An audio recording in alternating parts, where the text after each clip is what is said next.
Hello friends, स्वागत है आप सभी का हमारे यूट्यूब चैनल ऑनलाइन अध्ययन में। मैं रश्मि आज एक बार फिर से आपके सामने हाजिर हूँ एक बहुत ही खास वीडियो के साथ में। दोस्तों, आज हम बात करेंगे एल्फ्रेड लॉर्ड टेनिसन की एक बहुत ही फेमस पोएम जिसका कि नाम है ब्रेक ब्रेक ब्रेक, उसके बारे में और उसके एग्जाम पॉइंट ऑफ व्यू से जो है उस डिस्कस करेंगे और उसका लाइन बाय लाइन एक्सप्लेनेशन भी देखेंगे।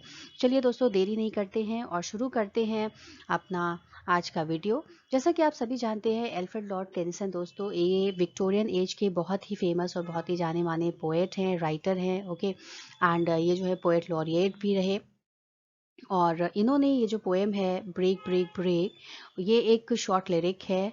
और ये जो पोएम है इन्होंने 1834 और 35 के आसपास में लिखी है। जैसा कि यहाँ पे मेंशन है कि इन्होंने अर्ली टाइम में 1835 में लिखी है। और ये जो पोएम थी वो पब्लिश कब हुई थी? 1842 में हुई थी। तो इसका जो ईयर है वो आप याद रखिएगा। ये जो पोएम है वो it was written around 1834 and 35। और ये जो पब्लिश हुई थी वो 1842 यानी कि 1842 में पब्लिश हुई थी। The poem is a short lyric. ठीक है, ये क्वेश्चन एग्जाम में आता है अक्सर कि ये जो पोएम है वो क्या है। It is a short lyric that describe Tennyson's feeling of loss after death of his friend Arthur Henry Hallam. अब यहाँ पर दोस्तों बता दें कि ये जो पोएम है बहुत ही छोटी सी पोएम है। ओके, 4 स्टेंजास की पोएम है। लेकिन इस पोएम में जो सब्जेक्ट है पोएम का वो क्या है? वो है ए एच हालम या फिर Arthur Henry हालम।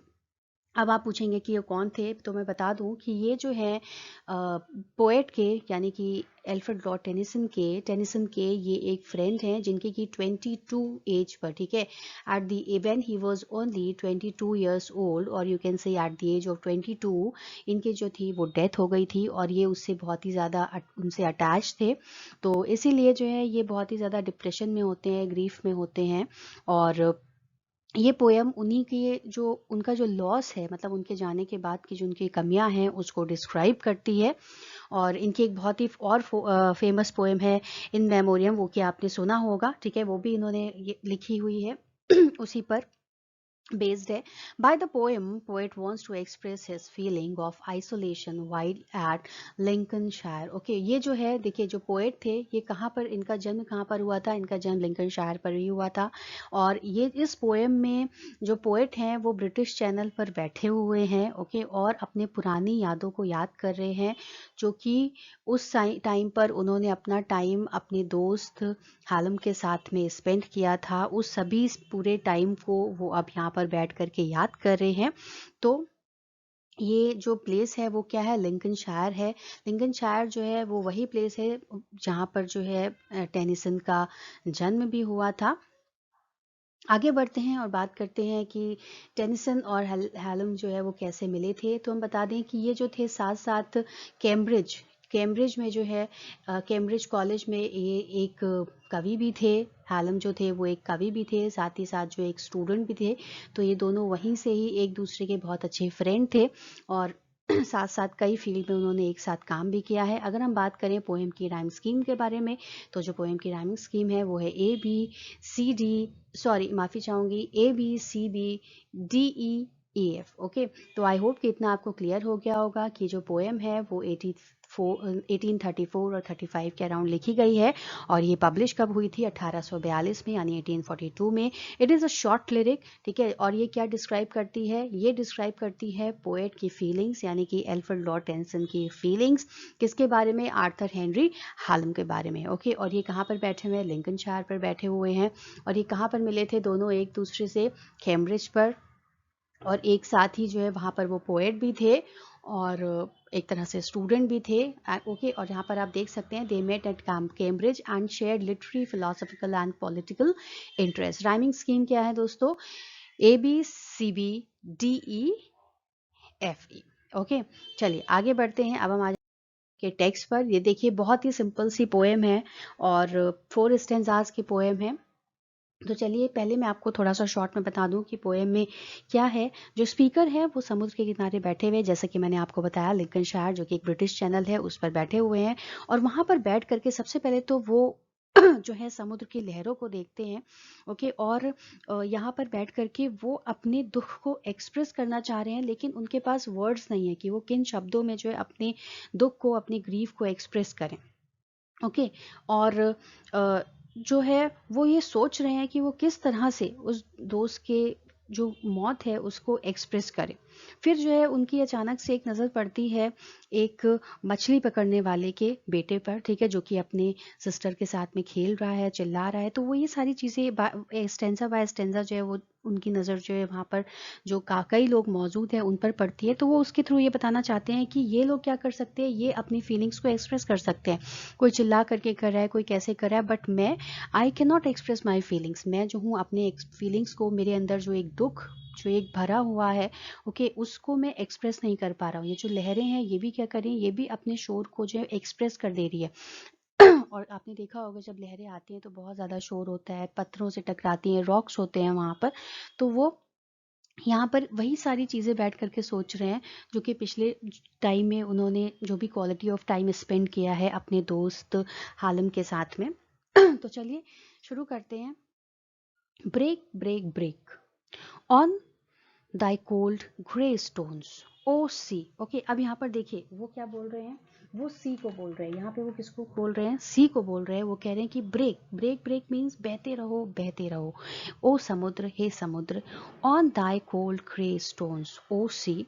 Okay, on thy, thy means यहाँ पर your, okay, cold grey stones, cold means ठंडा, जो कि आपको पता होगा। ग्रे स्टोन्स आपने देखा होगा कि जो समुद्र में जो स्टोन्स होते हैं वो किस कलर के होते हैं, ग्रे कलर के होते हैं। ओके, तो वो यहाँ पर समुद्र को बोल रहे हैं, सी से बोल रहे हैं कि ब्रेक ब्रेक ब्रेक, ओके, यानी कि बहते रहो, खूब बहते रहो, हे समुद्र। ओ सी, तुम अपने जो मटमैले पत्थर हैं, स्टोन्स हैं, उन पर जो है खूब अच्छे से बहते रहो। आई होप कि ये जो 2 लाइन्स हैं इतनी आपको समझ में आ गई होंगी। चलिए आगे बढ़ते हैं। And I would that my tongue could utter the thoughts that arise in me. अब वो कहते हैं यहाँ पे देखिए, अटर, अटर मीन्स क्या होता है, अटर मीन्स होता है टू स्पीक समथिंग, मीन्स कुछ बोल पाना। तो ये कहते हैं कि ये अच्छा है।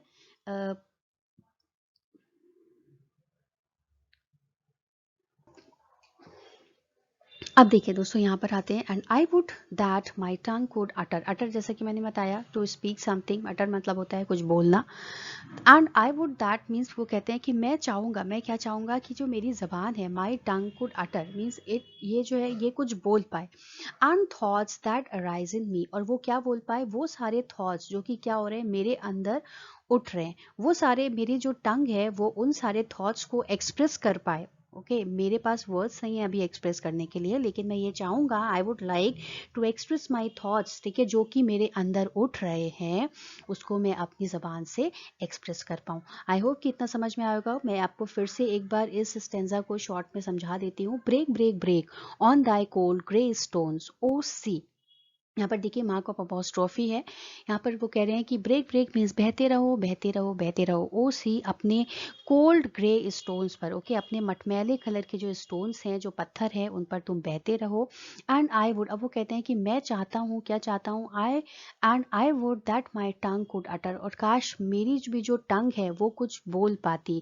The thoughts that arise in me, वो सारे थॉट्स जो कि मेरे अंदर उठ रहे हैं। ये जो लहरें उठ रही हैं ये क्या हो रही हैं, उठ रही हैं, आवाज़ कर रही है, इनके अंदर जो कुछ भी मतलब उठने पर जो भी वाइब्रेशंस होती हैं वो सारी आवाज़ के थ्रू बाहर निकल जाती है, वो जब चट्टानों से टकराती हैं। लेकिन वो कह रहे हैं कि मेरे अंदर जो तूफान उठ रहा है, मेरे अंदर जो थॉट्स उठ रहे हैं, किसको लेकर के, about the death of his friend, ठीक है, अपने दोस्त की जो डेथ है उसको लेकर के जो भी कुछ उसके उनके अंदर जो थॉट्स उठ रहे हैं, वो कह रहे हैं कि काश मैं भी अपनी टंग के थ्रू उसको एक्सप्रेस कर पाता। चलिए दोस्तों नेक्स्ट आते हैं।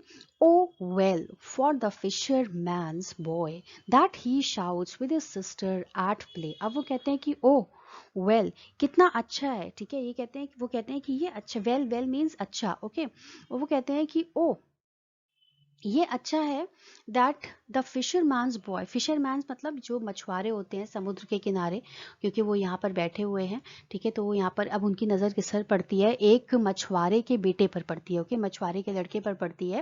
That he shouts with his sister at play, वो क्या कर रहा है, वो शाउट कर रहा है, शाउट मतलब क्या होता है, चिल्लाना, चिल्ला रहा है। और वो कब चिल्ला रहा है, when he is playing with his sister, जब वो अपनी सिस्टर के साथ में खेल रहा है, वो अपनी बहन के साथ में वहाँ पर खेल रहा है। और आपने देखा होगा अक्सर जब बच्चे खेलते हैं तो चिल्लाते हैं, ओके, तो वो चिल्लाना मतलब दूसरा वो मतलब खेल खेल में चिल्लाने वाला होता है।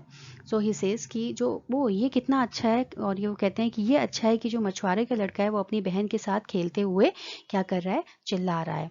अब देखिए नेक्स्ट यहाँ पर लाइन में, O well for the sailor. Sailor lad, lad means क्या होता है, लैड मीन्स होता है बॉय, ओके, और लड़का। अब वो कहते हैं कि सेलर, सेलर आपको पता होगा, ओके, जो नाविक होता है।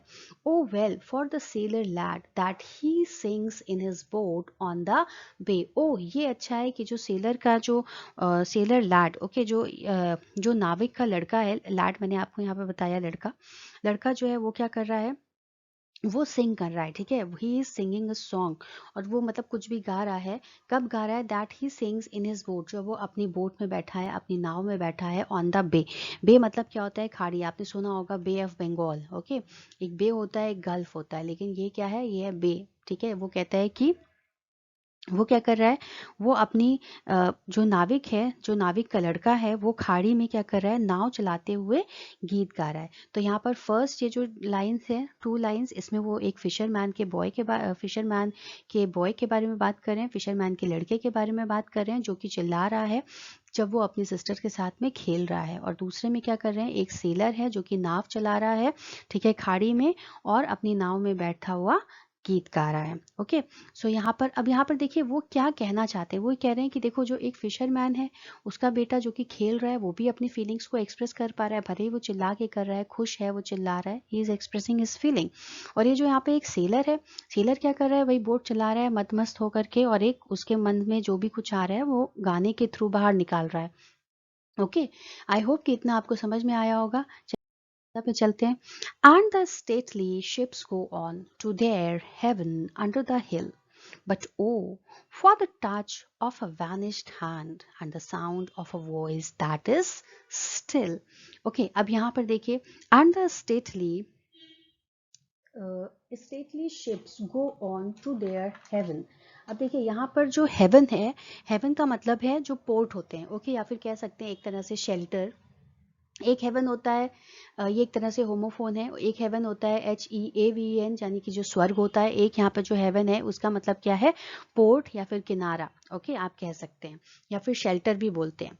तो and the stately, stately means जो बड़े बड़े जो शिप्स हैं, and the stately ships go and, okay, अब यहाँ पे गो ऑन, सॉरी, और वो कह रहे हैं यहाँ पर जो बड़े बड़े जो शिप्स हैं वो क्या हो रहे हैं, वो जा रहे हैं to their haven under the hill, ठीक है, वो कहाँ जा रहे हैं, अपने अपने किनारे पर, यानी कि अपने अपने जो शेल्टर हैं, ठीक है, उनके जो पोर्ट होते हैं। भाई शेल्टर एक तरह से, भाई जहाँ पर आपको पनाह मिलती है रुकने की, ठहरने की, तो इस तरह से जो शिप्स होते हैं उनका क्या होता है, उसको क्या बोलते हैं, पोर्ट बोलते हैं, ठीक है, उनका शेल्टर एक तरह से पोर्ट होता है। तो वो कह रहे हैं कि जो बड़े बड़े से जो शिप्स हैं वो क्या कर रहे हैं, दे आर ऑल्सो गोइंग, वो भी कहाँ जा रहे हैं, वो अपने शेल्टर में या फिर अपने पोर्ट में जा रहे हैं, अंडर द हिल, जो कहाँ पर बने हैं, हिल्स के अंडर में। But oh, for the touch of a vanished hand and the sound of a voice that is still. But वो कह रहे हैं कि O the touch of a boy, लेकिन टच यहाँ पर वो किस टच की बात कर रहे हैं, touch of a vanished, vanished मतलब होता है डिसअपियर, मतलब गायब हो जाना, ओके। तो यहाँ पर कह रहे हैं कि जो टच है वो एक तरह से गायब हो गया है, वैनिश्ड हैंड्स, ठीक है, जो एक मुझे टच मिलता था, वो अब वो यहाँ पर किसकी बात कर रहे हैं, अपने फ्रेंड की बात कर रहे हैं, ओके, जो उनका फ्रेंड है। But O the touch of the that boy, that man is vanished now and the sound, okay, वो कह रहे हैं कि जो अब मेरा फ्रेंड था, जो मेरे फ्रेंड का मुझे टच मिलता था, वो क्या हो गया है, वो अब पूरी तरह से गायब हो चुका है। And the sound of a voice that is still, और उसका जो साउंड ऑफ अ वॉइस, यानी कि उसकी जो आवाज थी वो क्या हो गई है, स्टिल हो गई है। स्टिल मतलब क्या होता है, स्थिर, मतलब कि अब वो बंद हो चुकी है, ठीक है, अब वो शांत हो गई है। स्टिल मतलब होता है स्टिल हो जाना, मतलब रुक जाना या शांत हो जाना। तो कहते हैं कि अब जो मेरे जो फ्रेंड है उसका जो साउंड है वो क्या हो गया, वो स्टिल हो गया है, और उसका जो टच है वो क्या हो गया है, हैंड का टच वो वैनिश हो गया। एक तरह से हम यहाँ पर कह सकते हैं कि जो पोएट हैं, वो इस बच्चे को अपनी सिस्टर के साथ में खेलता हुआ देख करके, या फिर उस सेलर को गाता, जब वो नाव चला रहा है उसको गाना गाता हुआ देख करके, वो ये कहना चाहते हैं कि ये जो लोग हैं, ये सारे लोग क्या कर रहे हैं, अपना अपना जो भी फीलिंग्स हैं उनके मन में, अपने अपने विचार हैं, उसको एक्सप्रेस कर रहे हैं, किसी भी तरह से कर रहे हैं। ओके, आप जब बहुत ज़्यादा खुश होते हैं, दोस्तों के साथ में खेल रहे होते हैं, तो आप चिल्लाते हैं, खुशी होती है आपके अंदर, ठीक है। अगर आपको चोट लग जाती है वहीं, तो आप रोते हैं, ठीक है। तो ही वॉन्ट्स टू से कि वो अपना जो फीलिंग है उसको एक्सप्रेस कर पा रहे हैं, लेकिन मैं क्या कर रहा हूँ, मैं अपनी फीलिंग्स को एक्सप्रेस नहीं कर पा रहा हूँ। ओके, मतलब वो इतना ज़्यादा अटैच थे अपने फ्रेंड से कि उनकी डेथ के बाद में जो है वो समझ नहीं पा रहे हैं कि मैं किस तरह से उसकी जो डेथ है उसके ग्रीफ को, उसके सौरों को एक्सप्रेस करूं। आई होप कि इतना आपको समझ में आया होगा। अब हम बढ़ते हैं दोस्तों, ये जो लास्ट स्टेंजा है पोएम का, जैसा कि मैंने आपको बताया था कि 4 स्टेंजास की पोएम है, बहुत ही सिंपल सी पोएम है। अब देखिए यहाँ पर फिर से रिपीटिशन हुआ है, जैसा कि फर्स्ट स्टेंजा में हुआ था, ब्रेक ब्रेक ब्रेक। ओके, अब वो कहते हैं कि break break break at the foot of thy crags O sea. अब देखिए यहाँ पर क्रैक्स, क्रैक्स का मतलब क्या होता है, रॉक। ओके, और आप कह सकते हैं चट्टान, जो कि कहाँ पर होती है, समुद्र में होती है, सी में होती है। और वो कहते हैं कि break break break at the foot of thy crags, ठीक है। ओ जो यहाँ पर फिर से वो सी को जो है संबोधित करते हैं, ओ सी, बहते रहो बहते रहो बहते रहो, ठीक है, जैसे कि फर्स्ट लाइन में करते हैं। पर जो तुम्हारा जो एक अट्रैक्शन है, ठीक है, आकर्षण है उन दिनों का, ठीक है, वो क्या हो गया है, वो अब मर गया है। Okay, at the foot of thy cracks. अब वो कहते हैं यहाँ पे बहते रहो बहते रहो बहते रहो, कहाँ पर बहते रहो, अपने चट्टानों के पैरों पर, अपने चट्टानों पर बहते रहो, O sea. But the tender grace of a day that is dead. लेकिन जो टेंडर ग्रेस है, ठीक है, एक मतलब कह सकते हैं टेंडर मतलब क्या होता है, बहुत ही कोमल सा, बहुत ही सॉफ्ट सा, ठीक है, एक ग्रेस जो कि एक आकर्षण है ऑफ द डे, उस समय का, दैट इज डेड। अब वो क्या हो गया है, वो नहीं रहा, ठीक है, वो मर चुका है। Will never come back to me, और जो कि अब कभी भी मेरे पास वापस नहीं आएगा। ओके, यहाँ पर वो कह रहे हैं कि मतलब सब चीजें हो रही हैं वैसे ही, चट्टान पानी भी बह रहा है, ठीक है, समुद्र की लहरें आ रही हैं, वापस जा रही है, सब कुछ हो रहा है, वहां पर लोग खेल रहे हैं, अपनी फीलिंग एक्सप्रेस कर रहे हैं, लेकिन वो कह रहे हैं कि लेकिन जो एक टेंडर ग्रेस था, जो कि जो समय हमने साथ में बिताया, यहाँ पर वो ग्रेस ऑफ द डे मतलब जो time they spend together, they spend means Tennyson और उनके जो फ्रेंड थे हालम, उन्होंने जो टाइम बिताया है, ठीक है, उस टाइम को वो कहते हैं कि अब वो क्या हो गया है, वो जा चुका है, ठीक है, जो टाइम है वो पास हो चुका है, और इसलिए वो क्या हो गया, अब वो इट इज नाउ नो मोर, ठीक है, वो मर चुका है। एंड और अब वो कभी भी वापस नहीं आएगा। क्यों? क्योंकि उससे रिलेटेड जो पर्सन था उनके साथ में, जिसके बारे में वो बात कर रहे हैं, वो भी अब इस दुनिया में नहीं है, ठीक है, उसकी भी डेथ हो चुकी है, इसलिए it will never come back to me. तो चलिए दोस्तों, ये थी आज की poem break break break. I hope कि आपको ये पोयम समझ में आई होगी। तो चलिए आज की वीडियो हम यहीं तक रखते हैं, मिलेंगे नेक्स्ट वीडियो में। तो अगर दोस्तों आपको वीडियो पसंद आई हो तो प्लीज़ उसको लाइक कीजिएगा, और चैनल पर नए हैं तो उसको सब्सक्राइब कीजिएगा। ऐसी खास वीडियो के लिए बने रहिए हमारे चैनल से। तब तक के लिए गुड बाय, नमस्कार।